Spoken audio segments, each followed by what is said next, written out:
So when was the last time somebody asked you what you want to do to celebrate your birthday?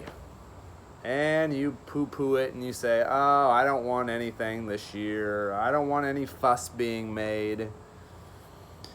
I think a lot of us are like that. We don't want to be celebrated.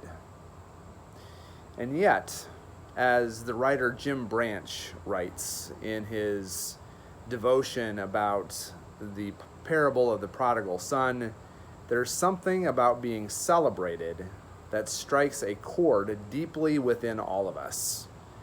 It's something that we desperately long for. When we experience it, whether we realize it or not, we get a taste of the eternity we were created for. When somebody makes a big deal over you, especially when you don't think you deserve it, it does feel good.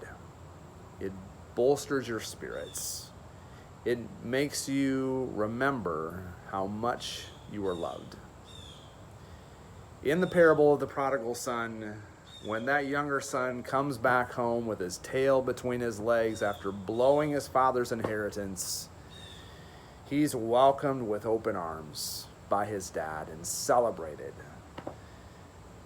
Party was thrown for him. The fatted calf was killed.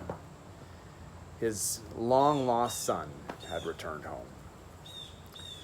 You know, in Jesus Christ, every day, we should remind ourselves that that's how Jesus feels about us. Every day, whether we deserve it or not, he celebrates us as his own. Doesn't approve of all that we do, certainly. In fact, probably gets pretty angry at times. But every day, we are one of his, and we are celebrated simply because of that. That's good news. So celebrate that good news today. Celebrate that you are celebrated, not only by the people who love you on special occasions, but by the God who made you.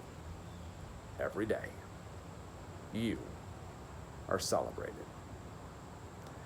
See you in church on Sunday at 9 or 11 o'clock.